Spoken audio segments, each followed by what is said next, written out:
नमस्कार, जय सिया राम, जय नीम करौली महाराज जी। मैं पवन कुमार चतुर्वेदी एक बार फिर से आप सभी का चैनल पर स्वागत करते हुए हमेशा की तरह पूज्य हनुमंत स्वरूप बाबा नीम करौली महाराज जी से आप और आपके परिजनों के लिए हमेशा स्वस्थ एवं सकुशल रहने की शुभ मंगल कामना करते हुए चलते हैं आज के अद्भुत क्रमांक की ओर। प्रत्येक व्यक्ति की अपनी अपनी इच्छाएं और आकांक्षाएं होती हैं और उन्हीं की पूर्ति के लिए वह व्यक्ति जीवन पर्यंत प्रयासरत रहता है।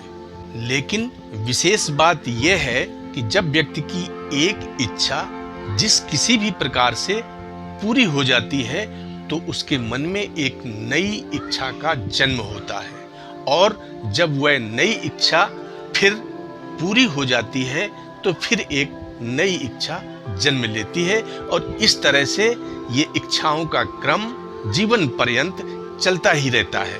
इसी क्रम में जब व्यक्ति की अपनी इच्छा पूरी होती है तो उसके हृदय में आनंद के भाव जागृत होते हैं, और जिस कारण से उसका मन प्रसन्न रहता है और वो स्वस्थ भी रहता है। लेकिन जब उसकी इच्छा पूरी नहीं होती है उस समय उसके मन में असंतोष का भाव जागृत होता है, जिस कारण वह व्यक्ति विचलित रहता है, परेशान रहता है, दुखी रहता है, और इन सब के कारण वह अपने आप को अस्वस्थ अनुभव करता है। इसका मतलब ये हुआ कि जो जितना प्रसन्न रहेगा वह उतना ही स्वस्थ रहेगा, और जो जितना अप्रसन्न रहेगा वो उतना ही अस्वस्थ रहेगा। और ये सब आपके स्वयं पर निर्भर करता है कि आप कैसा रहना चाहते हैं और कैसा बनना चाहते हैं, क्योंकि ध्यान सबसे महत्वपूर्ण है। आपका ध्यान जिन चीजों पर रहता है आप वैसे ही होते चले जाते हैं, क्योंकि कहा गया है यद ब्रह्मांडे तत्पिंडे, अर्थात ब्रह्मांड की जो भी शक्तियां हैं वे सारी शक्तियां आपके पिंड में यानी आपके शरीर में विद्यमान हैं। वैसे तो शरीर का प्रत्येक अंग अपना अपना महत्व रखता है, लेकिन यदि बात करें किसी विशेष अंग की तो आपका मस्तिष्क सबसे शक्तिशाली अंग है, और सबसे शक्तिशाली होने के साथ साथ एक अच्छा डॉक्टर भी है। इस बात को अच्छे से समझ लीजिए कि आपका मस्तिष्क एक यंत्र की तरह है। आपका मस्तिष्क ये नहीं जानता कि क्या चीज आपके लिए अच्छी है और क्या चीज आपके लिए बुरी है। बस वह तो केवल आपके द्वारा भेजे गए संदेशों पर कार्य करता है। आप जिस तरह के संदेश मस्तिष्क को देते हैं मस्तिष्क उसी तरह से ही कार्य करता है। इसको ऐसे समझिए, मान लीजिए आप हैं, आपको एक थॉट यानी विचार आया। अब ये विचार कहाँ जाएगा? आपके माइंड यानी मन में जाएगा।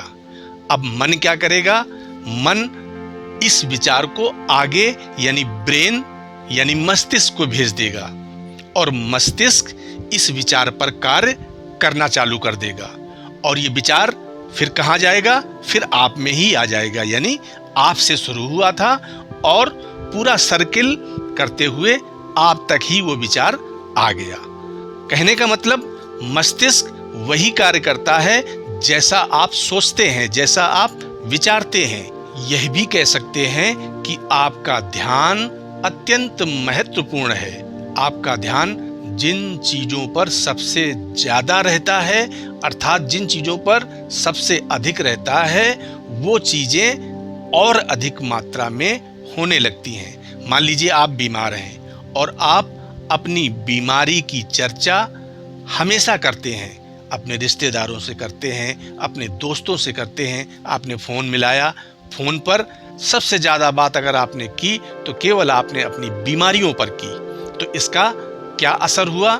जिन चीजों पर आपका ज्यादा ध्यान रहता है वो चीजें और ज्यादा अधिक मात्रा में होने लगती हैं, क्योंकि आपका मस्तिष्क ये नहीं जानता कि क्या चीजें आपके लिए अच्छी हैं और क्या बुरी हैं।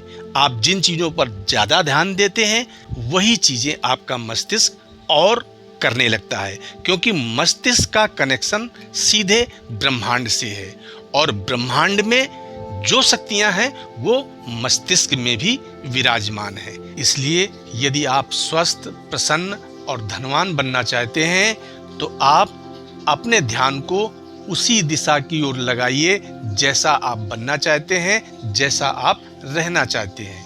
हमेशा सकारात्मक विचारों को अपने हृदय में स्थान दीजिए और हमेशा स्वस्थ रहिए, प्रसन्न रहिए, आनंद में रहिए। आज के क्रमांक को यहीं विराम देते हैं और मिलते हैं अगले क्रमांक में। तब तक के लिए विदा लेते हैं।